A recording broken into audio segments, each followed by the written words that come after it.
आपण आज जागतिक महिला दिनाच्या निमित्ताने इथे जमलो आहोत आणि सगळ्यात अगोदर मला असा मुद्दा मांडावासा वाटतं की कोणताही दिवस जेव्हा आपण साजरा करतो तेव्हा त्यामागे काय प्रयोजन असतं. कारण आता आपण बघतोय की जवळपास प्रत्येकच दिवशी कुठला ना कुठला तरी दिवस असतो. पक्षी दिन, पर्यावरण दिन, विज्ञान दिन, आज आपला जागतिक महिला दिन. कुठलाही दिवस साजरा करायचा असेल तर मला असं वाटतं की त्यामागे प्रयोजन हेच असतं की पुढच्याही पिढीला त्याबद्दलचं नॉलेज देणं. त्यासोबतच जो दिन साजरा करण्यात येत आहे त्या विषयाच्या निमित्तानं आपण चर्चा करणं, ज्याला आपण सिंहावलोकन असं म्हणतो की त्या विषयाच्या संदर्भात जसं आपण जागतिक महिला दिनाचा विषय घेतला तर जागतिक महिला दिनाच्या संदर्भात महिलांची स्थिती अगोदर कशी होती, आता कशी आहे आणि आपल्याला पुढच्या टप्प्यामध्ये कोणत्या प्रकारची पाहायची आहे आणि त्यासाठी आपण कसे सगळे प्रयत्न केले पाहिजे या कारणांसाठी हा दिन साजरा केला जात असतो. आणि थोडक्यात म्हटलं तर वर्तमानाची जाणीव असावी, भूतकाळात काय घडलं तेही लक्षात यावं आणि भविष्याचा वेध घेता यावा यासाठी कुठलाही दिवस साजरा केला जातो. जागतिक महिला दिन का साजरा करायचा आणि तोही 8 मार्चलाच का करायचा. अँकरिंग मध्ये दोघींनीही खूप सुंदर पद्धतीने सांगण्याचं सांगितलेलं आहे. त्यामध्ये थोडीशी वाढ मी करते. स्त्रिया लक्षात घ्या, आमच्या पुरुष मंडळीने सुद्धा, कारण बेसिकली मला खूप कौतुक वाटतं की आपण सुद्धा सगळे इथे आहात. कारण ज्या सगळ्यांचा उपहार ज्यांना घातले आहे त्यांच्या फोटोज ना, फ्रेम्स ना, हे सगळे होते. डॉक्टर बाबासाहेब आंबेडकर होते, महात्मा ज्योतिबा फुले होते, शिवराय होते, शाहू महाराज होते, असे खूप जणांची नावं घेता येतील जे सगळे होते. त्याचा परिणाम म्हणून आम्ही आज सगळ्या महिला इथे आहोत. सो तुमची आम्हाला नेहमीच मदत लागणार आहे. अशा परिस्थितीमध्ये हा आंतरराष्ट्रीय महिला दिन का साजरा करण्यात आला, तर महिलांना फक्त भारतातच त्रास होत होता का? अजिबात नाही. दुर्दैवानं महिला जगभर दुय्यमच स्थानावर आहे. जगभर पुरुष प्रधान संस्कृतीच आहे आणि त्यामध्ये सगळ्याच स्त्रिया भरडल्या जात असताना अमेरिकेमधल्या न्यूयॉर्क मधल्या काही महिला एकत्र आल्या. जवळपास 15-20 हजारच्या सुमारास त्या सगळ्या महिला एकत्र आल्या आणि त्यांनी 1908 मध्ये न्यूयॉर्क मध्ये एक मोठ्या रस्त्यावरच उतरल्या. त्यांच्या मागण्या होत्या बेसिकली की आम्हाला समान वेतन मिळालं पाहिजे. कारण आजही खरंच समान वेतन कायदा आपल्याकडे आहे, पण खरंच समान वेतन मिळतंय का समान कामाला हे आपण बघण्याची गरज आहे. प्राची इथे पत्रकार आहे, ती याच्यावर संशोधन करेलच. तर समान वेतन मिळावं, समान हक्क मिळावे आणि जिथे आम्ही काम करत आहोत तिथे आम्हाला सुरक्षितता सुद्धा असली पाहिजे, अशा काही त्यांच्या प्रमुख मागण्या होत्या ज्यासाठी त्या एकत्र आल्या, रस्त्यावर उतरल्या आणि मग असं लक्षात आलं की महिलांचे प्रश्न म्हणून असे इझिली सोडून देता येणार नाही, त्यावर आपल्याला काहीतरी करावं लागेल. आणि त्या दृष्टिकोनातून सगळी चर्चा सुरू झाली आणि सगळे प्रयत्न सुद्धा सुरू झाले. नंतर पुन्हा कोपेनहेगन मध्ये जेव्हा आंतरराष्ट्रीय महिलांची परिषद भरली, त्या परिषदेमध्ये क्लारा झेटकिन नावाची जर्मनीची समाजसेविका होती. तिनं असा प्रस्ताव मांडला की आंतरराष्ट्रीय स्तरावर एक दिवस साजरा केला जावा जो महिला दिन म्हणून सगळीकडे साजरा व्हावा. का? कारण म्हटलं तसंच की कोणताही दिवस आपण जेव्हा साजरा करतो तेव्हा त्या प्रश्नाचा गांभीर्यावर सुद्धा चर्चा केली जाते आणि पुढचे मार्ग कोणते आहेत, उपाययोजना आपल्याला कोणत्या करायच्या आहेत त्यावरही सगळे विचार होतात. स्त्रियांचे एकंदरीत प्रश्न कोणकोणते आहेत हे सुद्धा सगळं लक्षात घेतं आणि त्यासाठी हा एक आंतरराष्ट्रीय महिला दिन साजरा केला गेला पाहिजे असा प्रस्ताव तिनं मांडला. डेफिनेटली सगळ्याच राष्ट्रांनी त्याला संमती दिली आणि असा दिवस खरंच आपण साजरा केला पाहिजे. ते पुढे आलं. 1910 ला काही जणांनी साजरा केला, 1911 ला सुद्धा काही देशांमध्ये हा आंतरराष्ट्रीय महिला दिन साजरा झाला. पण 1975 मध्ये युनायटेड नेशन्सनी असं ठरवलं की 8 मार्च हा आपण जागतिक महिला दिन म्हणून साजरा करूया. 8 मार्च हाच दिवस का? कारण न्यूयॉर्क मध्ये त्या महिला ज्या दिवशी एकत्र आल्या होत्या, रस्त्यावर उतरलेल्या होत्या, तो दिवस होता 8 मार्च आणि त्यांनी एवढा स्तरावर महिलांच्या प्रश्नाला वाचा फोडली म्हणून तो 8 मार्च आपण साजरा केला पाहिजे असं युएनने सांगितलं आणि तेव्हापासून आपण हा जागतिक महिला दिन साजरा करीत आहोत. आपल्याकडे मला असं वाटतं, मला जे आठवतं त्यानुसार एक साधारणतः 12-15 वर्षांपासून ऍक्टिव्हली त्याची सुरुवात झाली आणि नंतर तर मग ऑफिशियल कार्यक्रमांमध्येच ते येऊ लागलं की 8 मार्च हा ऑफिसेस मध्ये सुद्धा आंतरराष्ट्रीय महिला दिन साजरा केला गेला पाहिजे आणि मग तो सगळीकडे सुरूर झालेला आहे. हे सगळं बघत असताना मला असंही वाटतं की महिलांच्या संदर्भात जे काही वेगवेगळ्या थोर पुरुषांनी म्हटलेलं आहे ते आपण लक्षात घेतलंच पाहिजे. जसं महात्मा गांधी म्हणतात की महिला या अर्धांगिनी जे म्हटलं जातं त्याच्याऐवजी तिला सहचारिणी म्हटलं पाहिजे, ती पुरुषांची समान भागीदार आहे असं तिला म्हटलं पाहिजे. स्वामी विवेकानंद सुद्धा असं म्हणतात की जोपर्यंत स्त्रीची प्रगती होत नाही तोपर्यंत जगाचं कल्याण होणं शक्य नाही. आणि महात्मा फुलेही म्हणतात की जेव्हा स्त्री शिकते तेव्हा खरोखर समाज एका प्रगतीकडे जायला लागतो. डॉक्टर बाबासाहेब आंबेडकर यांचं विधान तर सांगावंच लागेल की ते म्हणतात, बेसिकली ते असं सांगतात की राष्ट्राची प्रगती किती झाली आहे हे मी त्या राष्ट्रातील किंवा त्या समाजातील स्त्रियांची प्रगती किती झाली त्यावरून ते मोजतो. म्हणजे राष्ट्राची प्रगती स्त्रियांच्या प्रगतीवर मोजली जाते. हे एवढं आपल्याला सन्मान देण्यासारखं आहे. आणि जसा उल्लेख करण्यात आला होता त्याचं मला पुन्हा ते पुढे न्यावंसं वाटतं की या जगातल्या सगळ्या जगभरातल्या महिला आपल्या हक्कांसाठी लढत राहिल्या. नो डाऊट आपल्याही इकडे ती महिला तिला सुचेल त्या पद्धतीने संघर्ष करत होती. तिच्यावर जे काही बीतलं आहे त्यामधून बाहेर पडण्यासाठी प्रयत्न करत होती. पण डॉक्टर बाबासाहेब आंबेडकरांमुळे एक गोष्ट आपल्या सगळ्या महिलांसाठी खूप चांगली झाली की आपल्याला मतदानाच्या अधिकारासाठी भांडावं लागलं नाही. आणि सगळ्यात वैशिष्ट्यपूर्ण म्हणजे एका नागरिकाला एक मताची व्हॅल्यू सुद्धा तीच ठेवली. स्त्री आहे म्हणून कमी त्याची व्हॅल्यू आहे असं सुद्धा अजिबात नाही. समान वेतन कायदा संविधानामध्ये त्याची तरतूद केली आणि भरपूर साऱ्या गोष्टी संविधानानं आपल्याला ज्या दिलेल्या आहेत आणि त्याचं संविधानाच्या मार्फत संरक्षण करण्यात आलं आहे, ज्यामुळे आपण खरोखर निर्धास्तपणे राहू शकतो की आमच्या हक्कांवर आमच्या अधिकारांवर कुणी गदा आणूच शकत नाही. आणि जर गदा आणली तर पुढे आम्हाला कोणकोणते पर्याय आहेत ते सुद्धा संविधानानं सांगितलेले आहे.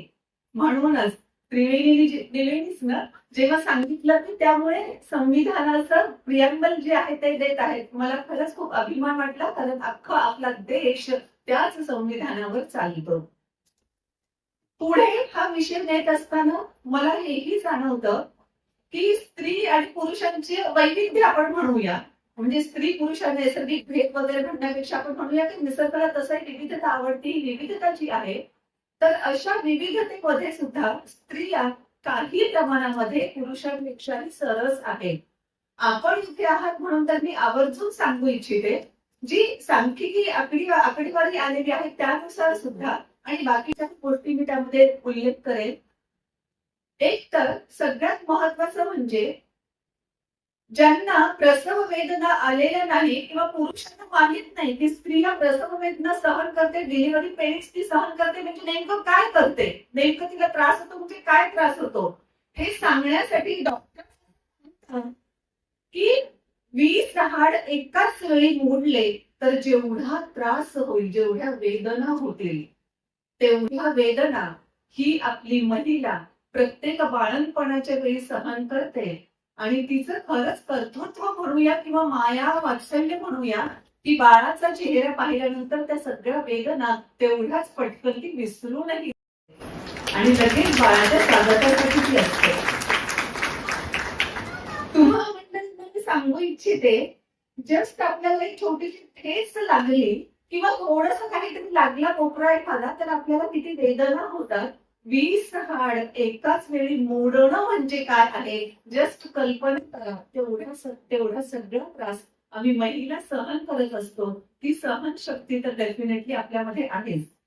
आणि आणखी सांख्यिकी अशी स्टॅटिस्टिक सगळं असं सांगते की नवजात बालिका सुद्धा मुलांच्या तुलनेमध्ये जात्याच चिवट आणि काटक असतात. म्हणजे नवजात बालिका जे आहे किंवा नवजात बालक कोणीही ज्याचा जस्ट जन्म झालेला आहे मुलगा किंवा मुलगी, तर 28 दिवसांपर्यंत बाळाला कोणताही संसर्ग होण्याची खूप शक्यता असते. अशा परिस्थितीमध्ये मुलींना संसर्ग होण्याची शक्यता कमी असते, पण ह्या नवजात बालकांना म्हणजे मुलग्यांना संसर्ग होण्याची शक्यता जास्त असते. त्यामुळे त्या प्रमाणामध्ये डेथ रेशो या नवजात बालकांचा असतो बालिकांच्या तुलनेमध्ये. त्यासोबतच या बालिका ज्या आहेत श्वसनाचे आजार सुद्धा मुलांना लवकर होतात. नवजात असतानाच्या पिरियडचं मी सांगत आहे, पण ह्या बालिका त्याही वेळेस खूप अगदी फर्म असतात स्वतःच्याही बाबतीमध्ये. त्यांचं शरीर खूप चांगल्या पद्धतीनं सगळं ऍक्ट करत असतं, ज्याचा परिणाम म्हणून त्यांना त्रास होत नाही फारसा. सांगण्याचा मुद्दा हा आहे की जात्याच आपण काटक आहोत, खूप चांगल्या पद्धतीने संयम व सहनशील आहोत, खूप चिवट आहोत, आपल्याला बनवणं निसर्गानंच तसं आहे. आणि त्यासोबतच काही भावना सुद्धा आपल्याला अशा दिलेल्या आहेत की त्या भावनांमुळेही आपलं स्त्रीत्व एक वेगळ्या पद्धतीनं उठून दिसतं. मध्यंतरी हत्तींच्या संदर्भाने मी जस्ट आर्टिकल वाचत होते आणि मग मला असं जाणवलं, हत्ती हा दिसायला खूप अवजड मोठा प्राणी आहे बरं, पण तो जेवढा अवाढव्य दिसतो तेवढाच तो अतिशय संवेदनशील प्राणी आहे. म्हणजे असं सांगितलं जातं की जेव्हा हत्तीचं ट्रान्सपोर्टेशन करायचं असतं, विमानातून त्याला दुसरीकडे कुठेतरी पोहोचवायचं असतं, आणि एवढा त्याचं वजन जर बघितलं तर किमान 5 टनाचं असतं, म्हणजे 5000 किलोचं किमान वजन असतं. एवढा 5000 किलोचा हत्ती जर विमानामध्ये आपण नेत आहोत आणि तो थोडा जरी हल्ला तर केवढा मोठा प्रॉब्लेम होईल आपण कल्पना करू शकतो. पण हा अवाढव्य असणारा प्राणी तेवढाच संवेदनशील आहे, म्हणून केलं असं जातं की त्याला पिंजऱ्यामध्ये त्या हत्तीला ठेवलं जातं. तो पिंजरा जेव्हा विमानावर चढवायचा ना, तर त्या पिंजऱ्यामध्ये कोंबडीची अगदी छोटी छोटी छोटी पिल्लं सोडली जातात. ही सगळी पिल्लं इतक्या संख्येने सोडली जातात की त्याचे ते 4 पाय जिथे आहेत ना तेवढीच जागा त्याला असते, बाकी सगळ्या जागेवर ही कोंबडीची पिल्लं असतात. आणि हा बिचारा हत्ती, मी जर सोट हलवली, मी जर शेपूट हलवलं, मी जर पाय हलवला तर ह्या छोट्याशा नाजूक पिल्लावर पडेल आणि त्याला दुखापत होईल, म्हणून तो हलतच नाही. इतका तो संवेदनशील असतो. आपणही महिला तेवढाच संवेदनशील असतो. म्हणून मला काही साधर्म्य जाणवलं जे मी तुम्हाला सांगू इच्छिते. त्यासोबतच त्या हत्ती हा अतिशय शांत प्राणी आहे. त्याचं वजन कितीही असू दे, पण तो स्वतः स्वभावानं अतिशय शांत प्राणी आहे. त्यामुळे तो कुणालाही अडथळा न आणता जेव्हा जंगलामध्ये सुद्धा फिरतो तेव्हा तो मुद्दामहून कुणाच्याही वाटेला जात नाही. तो त्याचं शांतपणानं चालतो. आपण महिलाही आपलं आपलं काम शांतपणे करत असतो जोपर्यंत आपल्याला कोणी कुचकवत नाही. आणि जर कुचकवलं तर तोही सोडण्याला लगेच फेकतो. आपणही त्यांना थोडी सोड उत्तर देतो. या हत्तीची स्मरणशक्ती सुद्धा खूप जास्त असते. म्हणजे एक उदाहरण सांगितलं जातं की एका दलदलीमध्ये फसू लागणाऱ्या हत्तीच्या छोट्या पिल्लाला एका माणसानं वाचवलं आणि अनेक वर्षांनंतर जेव्हा तो मनुष्य असाच काहीतरी त्याच्या नेहमीच्या कामानिमित्तानं जंगलामध्ये फिरत होता तेव्हा तो जंगलाचा रस्ता विसरला. हे पिल्लू आता मोठं झालेलं होतं. पिल्लानं लक्षात ठेवलं होतं की कोणता हा मनुष्य आहे ज्यानं आपल्याला वाचवलेलं आहे. तर त्याच पिल्लानं आता मोठ्या झालेल्या हत्तीनं त्याला बरोबर सुरक्षितरित्या जंगलाच्या बाहेर काढलं सुद्धा. स्मरणशक्ती सुद्धा महिलांची ही हत्तीची जशी तीव्र असते ना तशीच महिलांची ही तीव्र असते, खूप चांगली असते. हे पुरुषांकडे बघून मी मुद्दाम यासाठी म्हणत आहे. सॉरी तुम्ही मोजकेच जर माझ्या तावडीत सापडलात, पण पर्याय नाहीये. म्हणून तर असं म्हटलं जातं ना, आपण स्त्रिया या पुरुषांच्या विसरभोळेपणामुळे खूप त्रस्त असतो. बरोबर, काही सांगितलं की विसरतातच, कसं लक्षात राहत नाही यांना काय माहिती. तरी बरं की कोरोनामुळे किमान दूध उतू न घालता तापवायला ते शिकले. काही. सो आम्ही स्त्रिया पुरुषांच्या विसरभोळेपणामुळे त्रस्त असतो आणि ही पुरुष मंडळी आपल्या तीव्र स्मरण शक्तीमुळे त्रस्त असते. बरोबर ना?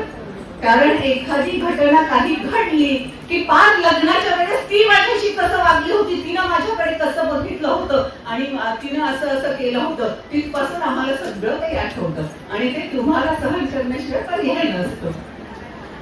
एनिवे, ती काही म्हणजे पर्याय नाही, ही गोष्ट काही चांगली नाही, पण तेवढी तीव्र स्मरणशक्ती आपली असते. फक्त ही स्मरणशक्ती कोणत्या बाबतीत ठेवायची हे डिसिजन मात्र आपण व्यवस्थितरित्या घेतलं पाहिजे. कारण त्रास देणाऱ्या गोष्टींबाबत जर आपण ही स्मरणशक्ती ठेवली तर डेफिनेटली त्याचा आपल्याला जास्त त्रास होतो. ती ना माझ्याशी कसं वागली होती, ते तसंच केलं होतं वगैरे वगैरे असं जेव्हा आपण बोलायला लागतो ना, तेव्हा त्या व्यक्ती ज्यांच्याबद्दल आपण बोलतोय त्या त्यांचं मस्त मजेत आनंदात आयुष्य जगत असतात. पण त्यांच्याबद्दल हे सगळं बोलत असताना आपण आताही आपल्या हार्टबीट्स वाढवून घेत असतो. त्यामुळे कोणत्या गोष्टी डोक्यातून काढून टाकायच्या आणि कोणत्या गोष्टींच्या बाबतीत स्मरणशक्ती तेवढी छान ठेवायची हे आपण डेफिनेटली ठरवलं पाहिजे. हत्तींची एक गोष्ट आणखी एक चांगली आहे की ते अगदी छोटंसं पिल्लू असेल, हत्ती एकतर कळपानं जातात आणि छोटंसं पिल्लू जर असेल तर त्याला कव्हर करतात सगळेजण, जेणेकरून हिंस्त्र श्वापदांचं एक वैशिष्ट्य असतं की जेव्हा कळपानं प्राणी जात असतात तेव्हा ते जाऊ देतात पूर्ण कळपाला आणि एकदम शेवटी जे कोणी उरलेलं आहे त्याच्यावर ते अटॅक करतात, जेणेकरून पुढची वळून मागे येईपर्यंत यांना कदाचित त्यांचं भक्ष्य मिळालेलं असेल. सो हे सगळं जाणून घेऊन हत्ती त्या छोट्या पिल्लाला अशा मध्यभागी ठेवतात की जेणेकरून सगळे बाकीचे हत्ती त्याचं संरक्षण करतील. हत्ती खूप सेन्सिटिव्ह आहे, जे मी म्हटलं होतं तेच मी आणखी पुढे याही संदर्भात सांगते की या वृद्ध हत्तींचा जेव्हा त्यांच्या लक्षात येतं की आपला मृत्यू आता जवळ आलेला आहे तेव्हा हे हत्ती आपल्या कळपाला सोडतात. नेहमीच कळपात राहणारे हे हत्ती त्यावेळेस मात्र कळपाला सोडतात आणि उंच कुठल्या तरी ठिकाणी जातात, जेणेकरून त्यांच्या मृत्यूचं दुःख बाकीच्या कोणत्याही हत्तींना सहन करावं लागू नये. आपण या सगळ्या कुटुंबाची, छोट्या मुलांचीही आपण तेवढीच काळजी घेतो, आपल्या घरात असणाऱ्या वृद्धांचीही तेवढीच काळजी घेतो आणि त्यांच्यासाठी त्यांना सुखी समाधानाचं आयुष्य देता यावं यासाठी जे काही करतो ते डेफिनेटली मला वाटतं इथे कुठेतरी रिझनेबल होतं. आणखी ह्या काही सिमिलॅरिटीज मला हत्तींमध्ये आणि महिलांच्या स्वभावामध्ये दिसल्यानंतर मग अशाही काही गोष्टी जाणवल्या की ज्या फक्त आम्हीच नाही तर आपण सगळ्यांनीच त्यावर प्रयत्न केले पाहिजे आणि त्या गोष्टी चांगल्या आहेत म्हणून शिकून घेतल्या पाहिजे. आपण नेहमीच एक म्हण वापरतो की हाथी चलता है कुत्ते भोगते हैं, किंवा आपण हे म्हणतो की हाथी चले बाजार कुत्ते भोगे हजार. हे आपण म्हणतो म्हण म्हणून, आता मी सगळ्यांसाठी जनरल बोलत आहे, म्हण म्हणून आपण हे म्हणतो खरं, पण अंमलात आणतो का? आपण जेव्हा काहीही नवं करण्यासाठी जातो किंवा काहीही आपल्याला वाटतं की हे करणं चांगलं आहे म्हणूनच तर आपण ते करत असतो, ते करायला लागतो, तेव्हा असं कधीतरी घडतं का की आपल्यावर कुणीच टीका करत नाही किंवा सगळेच जण आपल्याला प्रोत्साहन देतात? असं होत नाही. पण जेव्हा जेव्हा आपण जे काही करत आहोत त्यामध्ये मोडता घालणारे लोक आपल्याला जाणवतात, आपल्या सभोवताली आहेत हे लक्षात येतं, ते त्या पद्धतीनं काही बोलायला लागतात, तेव्हा लगेच आपण हे आठवलं पाहिजे की हाथी चले बाजार कुत्ते भोंके हजार. तुम्हाला काय भुंकायचं ते भुंकत राहा, मी माझं ध्येय ठरवलंय, मला तिकडे जायचंय.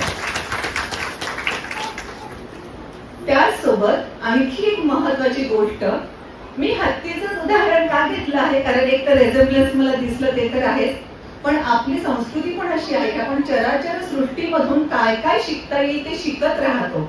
आणि आजच्या बोलण्यासाठी काय विषय घ्यायचा तर मला असं वाटलं की हत्तीच्या संदर्भाने आपण खूप चांगल्या पद्धतीनं सांगू शकतो म्हणून हे उदाहरण घेतलं आहे.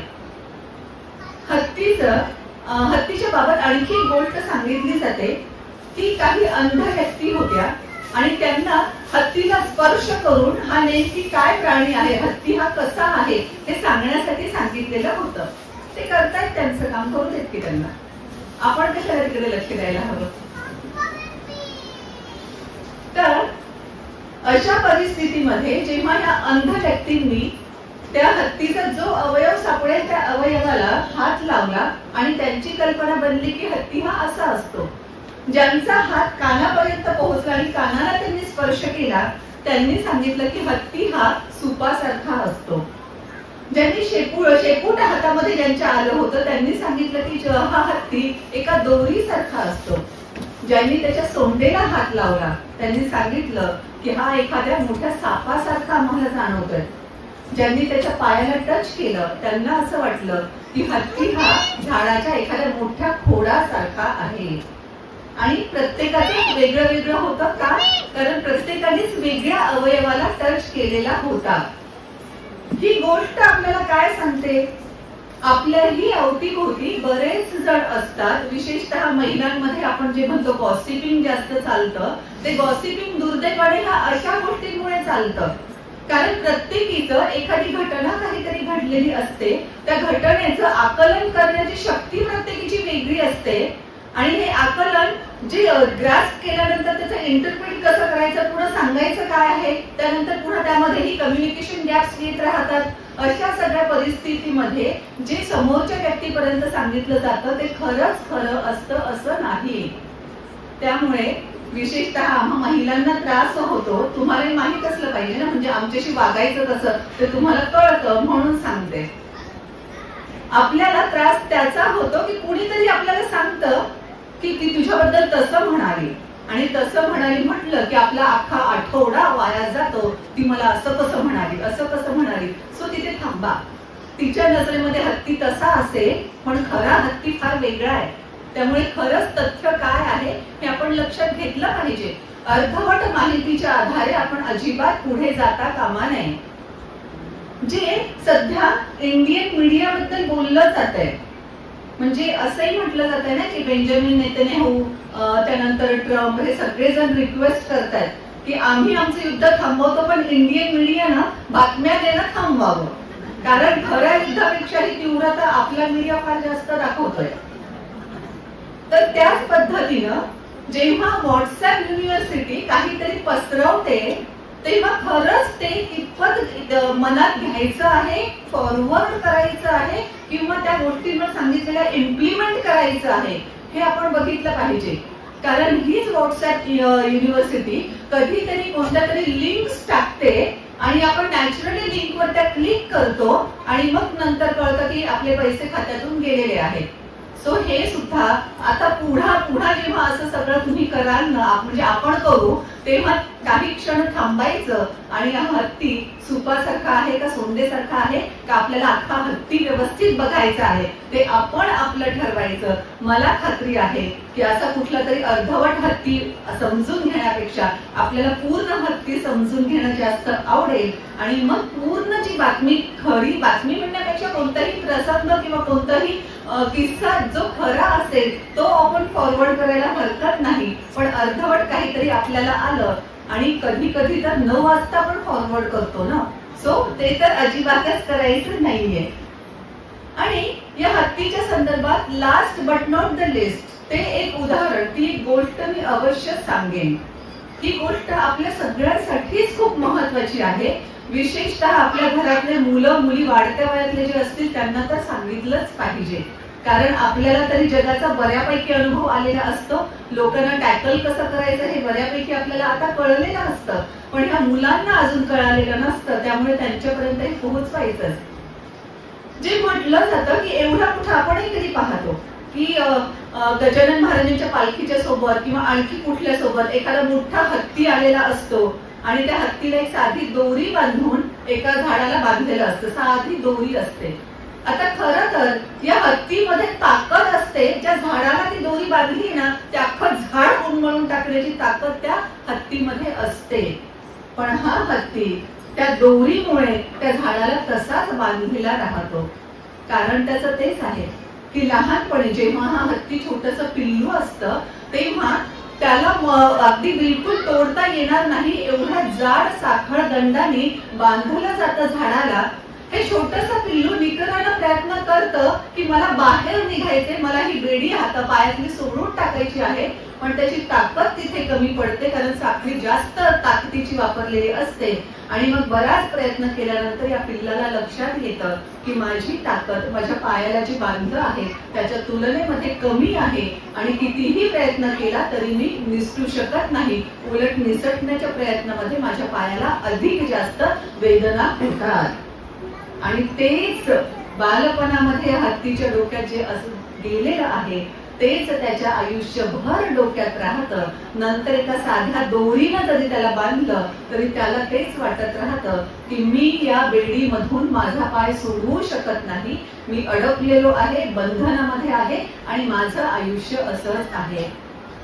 आता खरंच अंतर्मुख होऊन आपण सगळ्यांनी तर विचार केला पाहिजेच, पण मी जे म्हटलं ना, आपल्या मुला मुलींना अवश्य सांगितलं पाहिजे की अशा काही बेड्या आपल्या पायामध्ये आहेत का, ज्या अदृश्य आहेत. आपली ताकद आता वाढलेली आहे, पण लहानपणी कोणीतरी आपल्याला सांगितलेलं होतं. आता पालक म्हणून आपणही इथे खूप जबाबदारीनं वागलं पाहिजे. आपण जेव्हा लहान मुलांशी, काही मला आता बच्चे कंपनी सुद्धा दिसते, सो लहान मुलांशी जेव्हा आपण बोलतो वागतो तेव्हा अशा रीतीनं आपण त्यांना डिस्करेज तर करत नाही ना, किंवा असे काही बंधनं तर त्यांच्या डोक्यामध्ये आपण टाकत नाहीये ना की तू हे करू शकत नाही. नुसतं गडबड गोंधळ असते, तुला करताच येत नाही, बिलकुल करू नको, हात लावू नको असं म्हटल्यानंतर ते मूल स्वतःला तेच म्हणणार की मला हे जमत नाही. लहानपणीच आपण एक बेडी बांधलेली आहे पायामध्ये.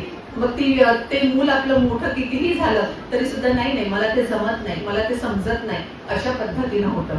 म्हणून पालक म्हणून तेही आपण काळजी घेतली पाहिजे, पण आपल्या स्वतःच्याही बाबतीत पाहिलं पाहिजे की अशा काही अदृश्य बेड्या आपल्याही पायात आहेत का. फायनान्शियल संदर्भ, आमचा सकाळी अजंता अँबॅसेडर मध्ये परिसंवाद झाला महिलांचा. तिथे एक म्युच्युअल फंड्स किंवा सेव्हिंग्ज बद्दल सांगणाऱ्याही एक महिला आल्या होत्या.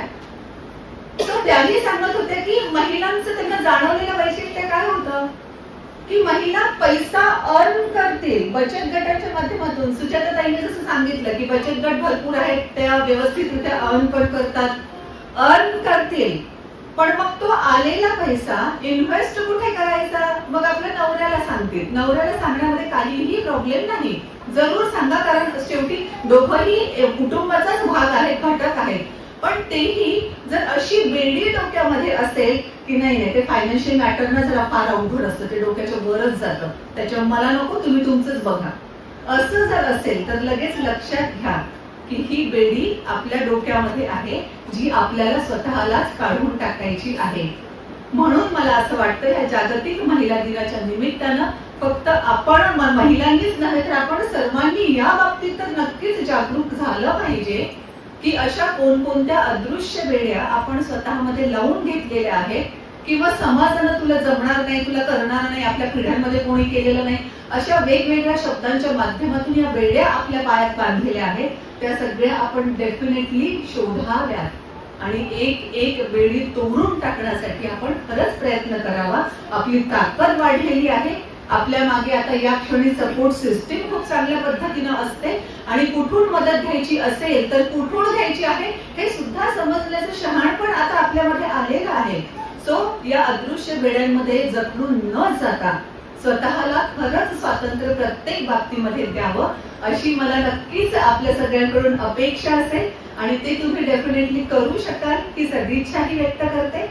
आंतरराष्ट्रीय महिला दिनाच्या निमित्तानं आपल्या सगळ्यांना हार्दिक हार्दिक शुभेच्छा देते आणि इथेच थांबते. Thank you so much.